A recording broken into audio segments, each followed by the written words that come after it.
This is Hurdle the Line Extra. I am your host, Fletch. This is where we're going to talk to 32 passionate UK-based NFL fans about their team's 2024 season, the 2025 off-season so far, and who they think is going to don their team's cap and hoist their team's jersey on stage with Roger Goodell on the 24th of April in Green Bay, Wisconsin at the NFL Draft. Today, we're going to talk all things Carolina Panthers, and there's only one man for the job when it comes to the Carolina Panthers. It's Keg. How are we, sir?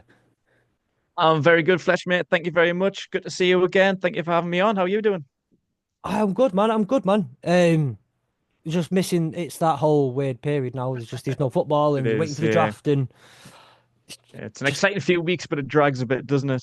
yeah. But I mean, you've had with other sports, you've had a good couple of weeks at least with that one. Yeah, I've had a pretty good time recently. I'm So, still recovering from it, to be honest. I'm still so tired. oh mate, it'll like days in Wembley will do that to you. They really will. Again, having supported the team that I support in football, I've had enough of them days myself to completely understand where you're coming from on that one. Um, as we said, talking all things Carolina Panthers today. So, just for those who are listening who don't necessarily know who you are and things like that, just give us a brief intro how you became a Carolina Panthers fan. We've spoke about this before, I'm sure, on your channel, and it's a bit of a long-winded story. It's got something to it. It's not a very simple story like, oh, I went to Miami one time, so I became a Dolphins fan, or I've got a friend that lives in Detroit, for example, so I became a Lions fan. Like, it's not a dead easy story. It's a bit long-winded, but to try and condense it the best that I can, um, I had a cousin whose dad lives in America. And when he went over, when we were just kids, I think I was probably around about 7 years old. Yeah, he went to visit his dad for a couple of weeks and came back with a lot of things for me, like lots of gifts. And one of them was the entire Panthers uniform, including the jersey, the pants. He even had some shoulder pads, a helmet, and a signed Brett Favre football. Um, Being 7 years old, I didn't really know what to do with it. I didn't really know what football was. For me, it was essentially rugby. So I remember being a kid running around with my ball, just kind of basically playing rugby, not knowing what the hell football was. So yeah, I got into the NFL a good 12 years after that. So I'd have been about 19. Um, and yeah, I was looking around for a team to support, and knowing me being a Newcastle fan, I've always suffered with sport. But I wouldn't have it any other way. Like, I couldn't imagine being someone who's used to winning things. So yeah, like me first teams that I liked were the Packers because I watched them play in the Super Bowl that year. This was Yeah. 2011. But yeah, just supporting the Super Bowl champions didn't suit my style. I like the thought of the Giants because I like New York City, but again, I knew back then they were a really good team with Eli Manning, and they actually won the 2012 season Super Bowl. Yeah. So yeah, I just had a little scout around, and then I thought back to them days of having that Panthers uniform when I was a kid, and in them like 12 years, I'd never heard or seen a thing regarding Carolina Panthers. Like we knew about big franchises, you would see them even at, like referenced in TV, like Ace Ventura with the Miami Yeah. Dolphins, for example, and you would see Ice Cube and NWA wearing like Raiders gear and things like that, and you would Yeah. recognize certain brands like the Cowboys and those even like the Jets, Giants, things like that, like the big recognizable franchises. But Yeah. yeah, I'd never seen or heard a single thing about the Carolina Panthers in the 12 years that I sort of knew who they were, but for as far as I knew, they could have been a college team or like an XFL team or Yeah. maybe it's fictional, like the Mighty Ducks or something like that. Like I didn't know who or what they were. So I went to Google to find out how good or bad they were. And just to find out if they actually existed in the NFL. And Google said, yes, they play in the NFL. So I was like, right, I don't need anything further. I'm not going to chop and change. I don't care how good or how bad they are. I had the uniform. It was the first jersey that I ever had. They're my team as far as I know. So I'll go with them. And it just so happened that it was that season prior where the Panthers were the worst team in the league. They had like a 2-14 record or something like that. Yeah. Um, so yeah, I just started getting to the Panthers during the 2011 season, and it was that season where Cam Newton was in his rookie year. So I started watching the Panthers during Cam Newton's rookie season, and that was it. I just fell in love from there, watching a rookie Cam Newton just run riot and throwing up to Steve Smith and things like that. So yeah, I fell in love from there, and yeah, we're like 14 years deep now, and we've had some ups and downs, but that's the way I like it. We've had some tough times recently, but I can see light at the end of the tunnel. Yeah, there's very few things that can get you more excited, especially if you're going to support a team that isn't necessarily a very good team, than Mhm. seeing a rookie Cam Newton throw Yeah. into a Steve Smith. Like, I get just coming from a Lions perspective, seeing an early days Matthew Stafford throw into Calvin Johnson, like it's just things that get you excited, and it's impossible not to fall in love with things like that. Yeah, of course. But fast forward a little bit from that story up until season just gone. Obviously, well, but tell us from your perspective, how do you think the season went overall? Just it was the Carolina Panthers. It was up, it was down, it was high, it was low, it was everything in between. It was black, it was white, it was just crazy.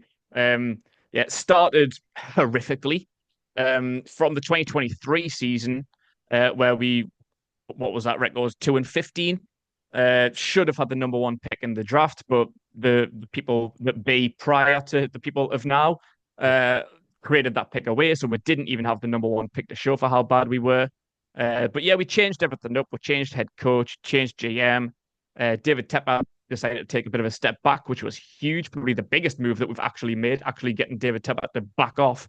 Um, yeah, a lot of the moves that we made, particularly on offense, because the 2023 offense was diabolical. Yeah, I think we were all optimistic but cautious. We've gone through some head coach changes and some GM yeah, changes over the year, and we know it's not going to be a miracle change. It's not going to happen in 1 year. But yeah, we were optimistic and we were quite confident that Bryce was going to have a step up year with an improved O line. We spent a lot of money on the offensive line in the 2024 offseason.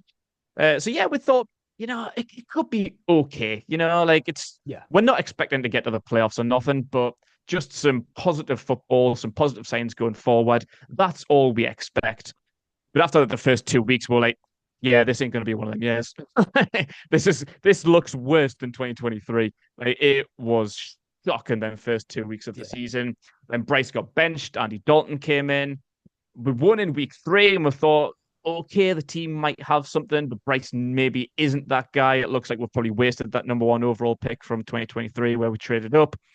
We're gonna have to just roll with Andy Dalton for now and figure it out next year, maybe. But then Dalton started to fall off, and I think we ended up what was the record at one point? We were one one and and seven. seven, I think it was. Yeah, like up them first 8 weeks, it was like, dude, we can't keep going through this, man. Like it's just nothing's working at all here. Whatever we do, whatever we try, coaches, quarterbacks, it's just shit. Like we just Yeah, can't get anything right. Um, then yeah, it was like the midway point of the season. I think it was like the last like 10 weeks, basically from week 8. That's where it started to pick up. Once Bryce came back, unfortunately, Andy Dalton ended up in a minor car crash, hurt his thumb. That was all that it was. So everyone was safe, but that was probably the best thing that really could have happened to us in that season. yeah, Because yeah, Bryce came back and he was like a man possessed. Them last 10 weeks of the season, well, we only won like 4 out of the 10 games. I mean, it's not bad. It's almost a 500 record with a bye week in there in between as yeah, well. So yeah, we're done really well, and that was like that's all that we wanted. We wanted to see Bryce. We wanted to see what Dave Canales could do. Uh, Defense was diabolical. That needs huge improvements. We broke the record for the most amount of points conceded in a single NFL season. yeah, I think we were third all time for rush yards allowed. So that was some positive signs, especially from the younger guys, Bryce included, only year 2. A rookie, Xavier Leggett, a undrafted rookie in Jalen Coker. yeah, Chuba Hubbard had a big year. Um, Adam Thielen, once he came back from injury, like picked up where he left off in 2023 as Bryce's target guy. Jatavion Sanders as well, rookie from Texas, tight end. There was a lot of positives to take from it. So yeah, offense yeah, improved, looked good, looked positive, exactly what we wanted. While the defense struggled, Derek Brown got injured in week 1. They were paying big contract too, so that was unfortunate. So yeah, man, it was as up and down as it could be. Like a lot of positives to take from it by the end. It wasn't looking there by the midweek point, but we got to a position where we thought, right, we're comfortable. We've seen enough. We just Yeah. need a big 2024, 2025 off season to move into next year and hopefully kick on for the next year or two to come.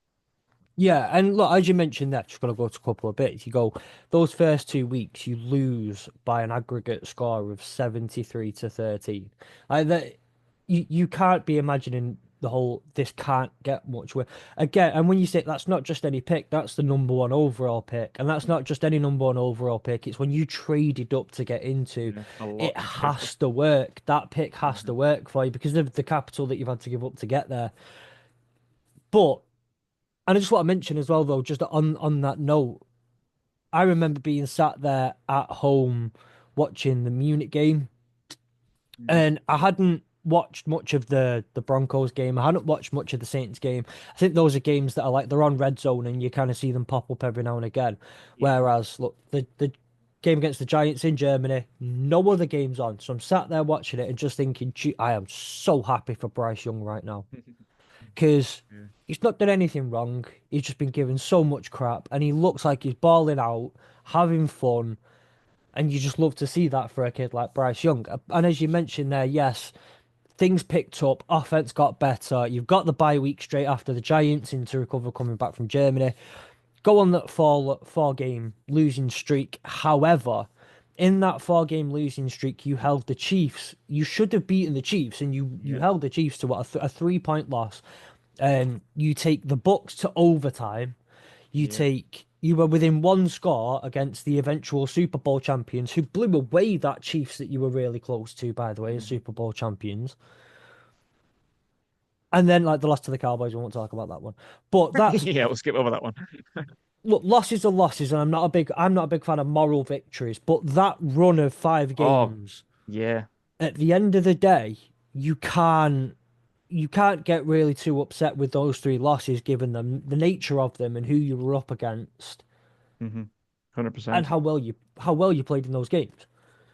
Yeah, absolutely. Yeah, so yeah, them two wins, like once Bryce came back, yeah, we played the Broncos and Bryce played really, really well, but we got stuffed. I think we scored with the first drive, which was the first touchdown scoring drive of Bryce's career up until that point. Yeah. And then we scored with the last play of the game as well. So every single play in between was pretty shit. It wasn't great, but Bryce played well, and that's all that we asked for. The Yeah. Saints and the Giants game, we scraped through. I mean, they weren't good teams, so yeah, like we looked at them as wins and we're happy for the win, but uh, yeah, we would have liked to have played a little bit better, then had the bye week. And yeah, like that cluster of games after the bye week, like you talk about, yeah, like moral victories, and it is a little bit sad to kind of take a moral victory, but when you're the Carolina Panthers, take them. And that was pretty much, as I mentioned before, going to be the story of our season. Like we didn't expect miracles. We just wanted to play some good football. I said in many a preview last year that all I wanted to see was some good football, and I couldn't give a damn about the win loss record. And I stand on that even to now, like through Yeah. the 18 weeks of the season. I didn't give a damn about the result. I just wanted to see Bryce play well and the rest of the team play well, and Dave Canales call a good game. But Yeah. yeah, them 3 games, we were probably happier with them. It was more frustrating than anything because yeah, we were really, really happy, but we're still lost. So there was still that element of disappointment. But yeah, like we went into the Chiefs game thinking we're going to get annihilated, and we should have. Like the Yeah. Chiefs are the Chiefs, back to back Super Bowl champions. Obviously got to the final again this year. Yeah, Bryce had a 263-yard game, no turnovers, a touchdown. Chuba had a good game in that game as well. We scored 27 points, which getting over the 20-point mark isn't something Yeah. that we're really used to. So to go up against the Chiefs and put 27 on them and tie the game with 146 to go, like, and they won it with a walk-off field goal with 2 seconds on the clock. Yeah. That for us is a massive moral victory. Like all it does is confidence, and that's all that fans wanted to see. So we took that as a win. Yeah. Yeah, the week after against the Bucks, it went to overtime. And if you remember that game, that was the game that Adam Thielen had a touchdown ruled out, Yeah. which probably shouldn't have been. It was a Yeah. bit of a dubious call. So Thielen scored a touchdown. I think we had a lead at that time. We could have really extended the lead. Eddie Pinheiro missed 2 field goals in the first half. So had things have been different, if Pinheiro had kicked an extra 6 points and Thielen got that touchdown, would have won that game by half time. Like we were clear ahead in that game. And Yeah. then yeah, that went to, I think they got a walk-off field goal to take it into overtime. And then we both traded field goals. Like we missed some stuff. I think we ended up with a fumble. I think we were approaching their red zone. Chuba had it stripped from him. And so they got possession back, then went up and field goal their own. So that was a really, really good close game against a pretty good team. So that was disappointing because that should have been a win. So that one felt like the biggest loss. And yeah, the week afterwards, we went on the road to Lincoln Financial Field, a tough, hostile place to go. And yeah, it was again another good game, quite low scoring. So it was like, what was it, like 16? It was 22-16 right up Yeah. until the end. So we kept that to 22. They're a good team that can score points. It was quite low scoring for us, but Chuba had nearly 100 yards and a touchdown. Bryce played really well. Yeah, Adam Thielen had 102 yards. And what we could have went, I think it was like a point ahead. I think with like 46 seconds left on the clock, Bryce threw for like 50 yards to Xavier League at like the 1 yard line. It was deemed a catch and he rolled over into the end zone. We were celebrating a Yeah. touchdown, but it was a drop like from the replay, it did touch the ground. So No, I remember that one. had that have been different, we could have won that game. So I think that would have put us level. Then the PAT would have put us ahead with 46 seconds on the clock. Like that could have been a win against the eventual Yeah. Super Bowl champions. So yeah, you're right. That cluster of 3 games pretty much defined our season. Like they were all moral victories. We're so happy with the performances, but they've done nothing for the win-loss column. But Yeah. that didn't matter. We weren't bothered in the slightest, really. Yeah. Oh no, absolutely. But and then when you take them from again losing the first 2 games of the season on an aggregate score of 73-13 to have that stretch of three, where and I say we say Super Bowl champions, we also say the Super Bowl runners up as well. You Yeah. had the Super Bowl in that stretch, plus and that's their division rivals as well, in there.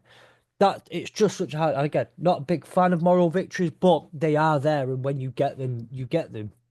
And I remember that. I remember the one against the Eagles. So I do remember that Leggett nearly catch drop because it was one of those again on red zone. It comes up and then 2 minutes later you're going. They've already shown this play. Why are they showing it? Nope, because the replays are still Yeah. going and they're still trying to figure it out and they're still going through that. But you've spoken a lot there. But if you could take one positive and one negative from the season, what would you take?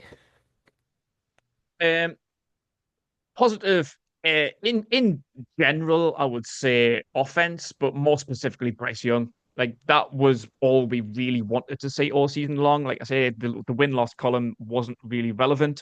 We just wanted to see how well Bryce has done.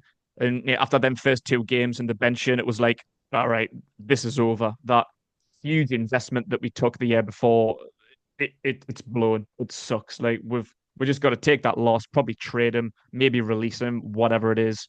Um, yeah, for him to come back in them 10 games and play the way that he did, it sets us up now that we don't need to worry about that anymore.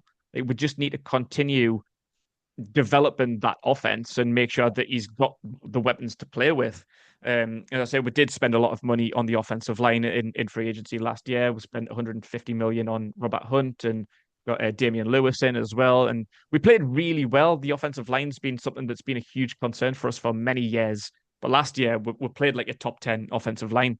Yeah, So we're really, really happy with that. And the youngsters that I mentioned before, Liga, Coker, Jatavion Sanders, with the likes of Chuba Hubbard around him and Adam Thielen as well. Like, we're yeah, really excited about where we can go. Like, of course, we still need some more weapons, but don't really have a true like X receiver. So we still need to improve and develop, but at least like the foundations are there, and happiness with the quarterback, which is something that we've needed since Cam Newton left, even through yeah, Bryce Young's rookie year and the first 8 weeks of last year. Like we still weren't sure where our future lies at quarterback, but that answer was answered. That question was answered, and like we're going into 2025 super confident in Bryce Young and so happy that he's our guy, and just hopefully we can continue to help him out as much as yeah, anything and continue his career. Um, the negative, I would say, is the defense. as I say, like yeah, like we spent a lot of money in keeping Derek Brown around. He was our first round pick in 2020. We're coming towards the end of his contract, his rookie year, rookie contract. We'll give him a big bag. It was like 97 million or something on a 4 year deal, something along them lines.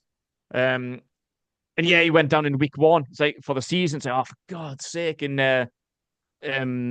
Shaq Thompson, veteran linebacker. He was our first round pick in 2025. He was injured for them. I think he went down in week one of 2023 and missed the full season.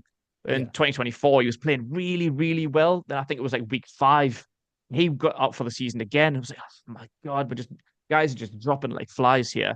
And yeah, we never really replaced the likes of Derek Brown, not Derek Brown, Brian Burns, the likes of Frankie Louvu, Jeremy Chin. We yeah, lost a lot of dudes because the attention was on offense, and we never truly replaced them. We got some decent guys like Jadeveon Clowney and Josie Jewell. Some people came in, and yeah, it was bad. But I think because the full focus and attention was on offense, the defense was completely neglected.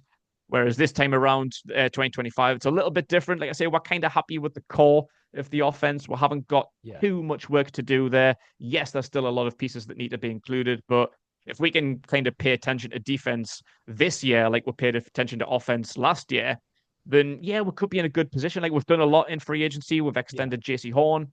Yeah, we've done a lot to improve. In fact, I don't even think we've made a free agent.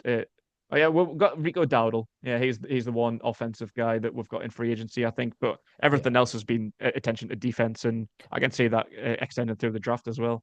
Yeah, well, I mean, you've got a couple of maybe backup O linemen in there as Hmm. well with the thing because that's where I would say just kind of before we get on to the trades in the off season. If you could give the season a grade from A to F, what would you give it? 24, probably a C. Um, yeah, it was nose diving towards an F, maybe it's even a U, unclassified.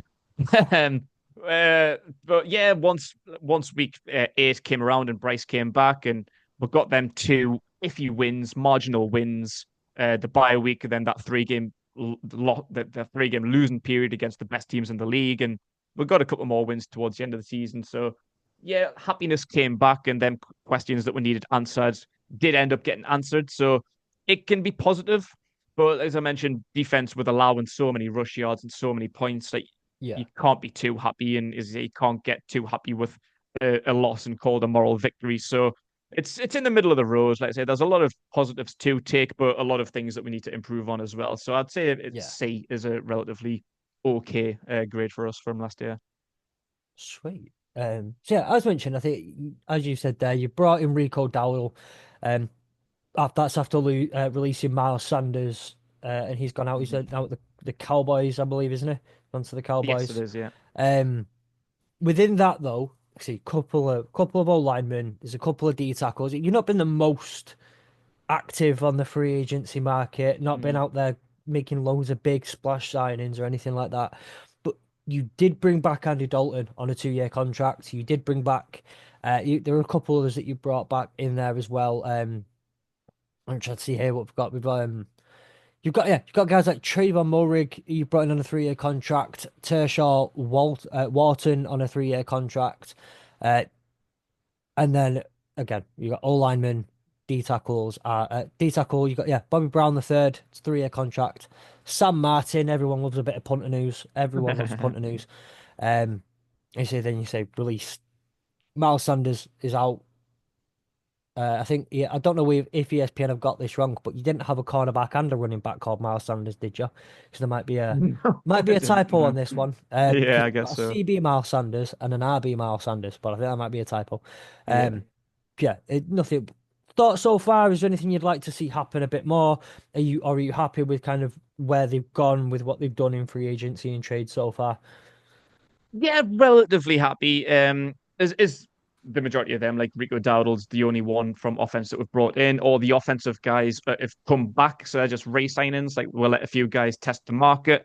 But we brought them all back. So that was Austin Corbett, Brady Yeah, Christensen, and Cade Mays, I believe. So they're all like your backup options there, basically. yeah, Um, but yeah, everything was defenses were mentioned how bad it was last year. We knew where we had to go. We actually lost both of our starting safeties to free agency. I mean, we kind of let them walk. Xavier Woods was probably our best safety over the past couple of years. He's gone and joined the Titans, I believe. And Jordan Fuller came in on a 1 year contract last year, didn't really set the world alight, so we've let him walk. I think he signed for the Falcons now. So safety was a huge position, and that was the first signing that we made. Big money for Trevor Morig, who was one of the best safeties available in free agency. I'm a big fan of his, even from when he was drafted. I do like him.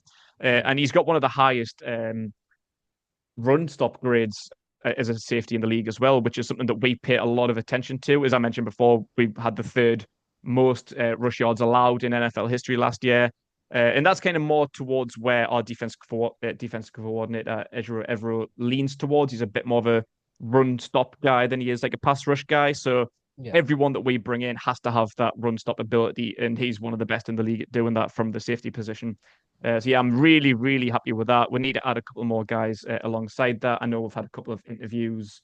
Julian Blackmon from the Colts and one other who I can't remember has been in the building over this past week. So might get a little bit more help there further down the line.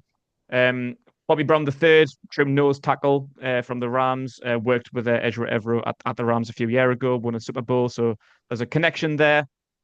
So he'll go on the defensive line and really help alongside Derek Brown and a couple of the others there as well. Tershawn Wharton from the Chiefs won a couple of Super Bowls, really big body, good at the run stop, good at everything. Basically, he's a bit of a beast.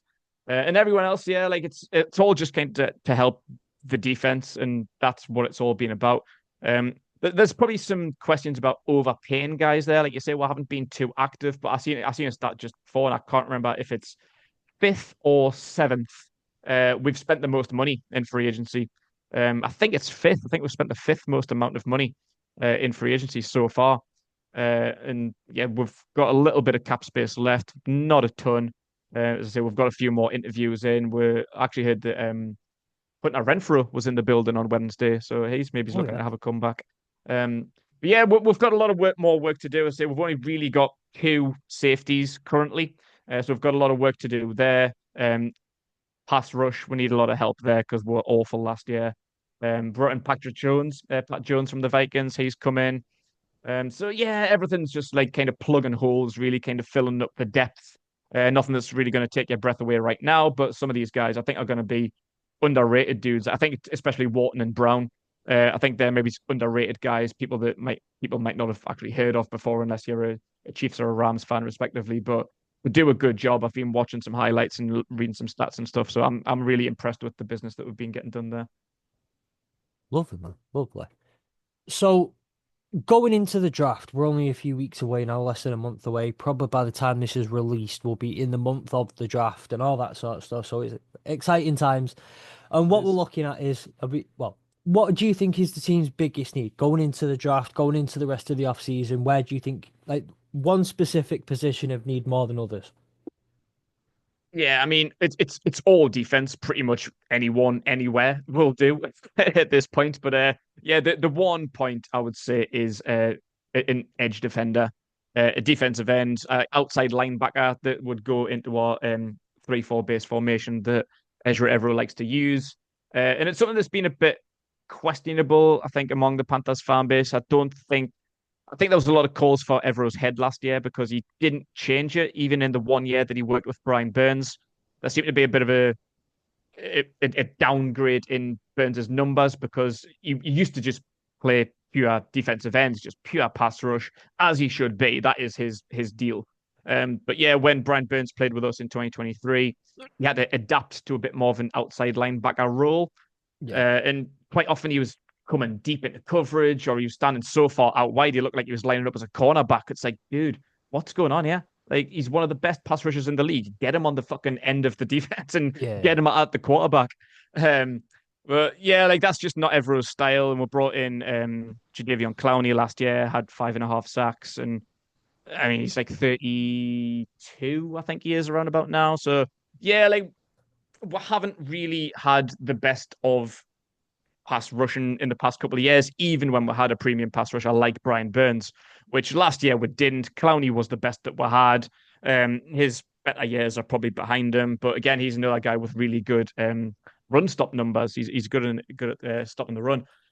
So yeah, I think edge rush, getting like someone who's really gonna set the edge and get after the quarterback, get some sacks. We need like a double digit sack figure type guy.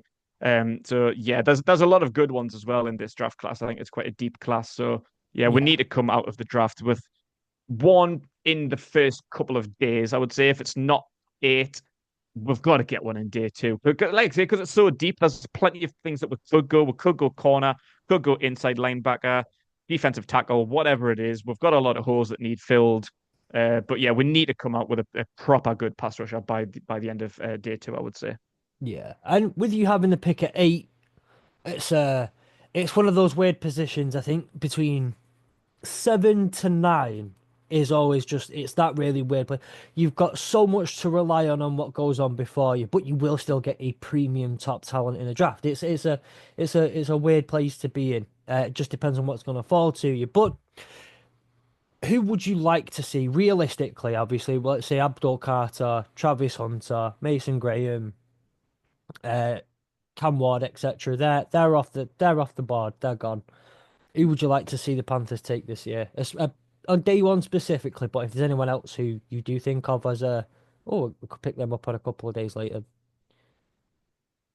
I don't know. I think the guy that I'm looking at 8 and seems to be kind of like the consensus pick among the fan base, and that I've seen many draft analysts and experts and stuff have us mock drafted at is Jalen Walker from Georgia. He seems to be the guy for me. Yeah, if Mason Graham falls, amazing. Yeah, I'd love Abdul Carter, but he's not going that far. I would No. be afraid to say. But yeah, there's a lot of good guys. Mikael Williams, Mike Green, I'm a fan of. Shamar Stewart, James Pierce Yeah. Jr. Yeah, there's a lot of dudes in there that we could take. But yeah, I think Jalen Walker feels like a good fit. He's a North Carolina native as well, which I think helps. He's from that Georgia talent pool that just produces animals. Like any defensive player that comes from Georgia just seems to just adapt to the NFL like a duck to water. So yeah, Yeah. I think dipping into that talent pool would be major. But he's a bit versatile. Like I say, we've got a lot of holes to fill. So he's kind of split his reps at Georgia as an inside and outside linebacker. He's someone who's probably still a little bit raw, but got huge upside. Whichever position that he's going to adapt most to, I would say outside linebacker. He's listed as a linebacker and not an edge. So that indicates to the NFL that he's still kind of more of an inside backer. But I think we would try and adapt him to that pass rush guy. Yeah. He led the team, Georgia, last year in tackles for a loss. He was tied leader with sacks. So yeah, he's that kind of upside guy. Like I don't expect him to get double digit sacks in his rookie year because he's still kind of learning one specific position as opposed to being a bit Yeah. of a hybrid guy that can kind of cover all sorts of spots. So yeah, Jalen Walker I think would be the guy that I'd certainly be looking towards. Yeah. And look, I'm just gonna go out there and say it. I think he could fall this far. I know you want D line, but if Will Johnson falls, Mm, the guy's a talent. Like, he's such a talent. Feel like yeah. he's one of those that if you're getting towards them late top 10 picks and Mhm. he's still there, he, someone's gonna go get what I feel will end up looking like a steal of the draft. I say Yeah. that as Like a he's the Michigan one fan, guy that so yeah, like he is the one guy that I would be a bit disappointed that if we didn't get like if he is available at 8, we do need someone to go alongside JC Horn.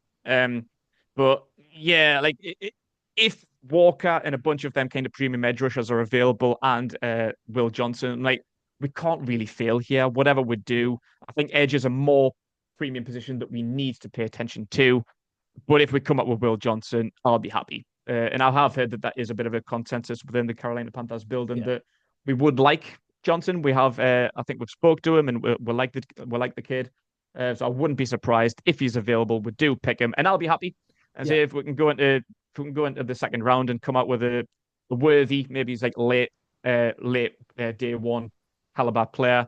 Then I think we'll absolutely steal it. If we can get we'll get Will Johnson and a proper like day one quality pass rusher that falls into the second round, then we've absolutely smashed it there. yeah.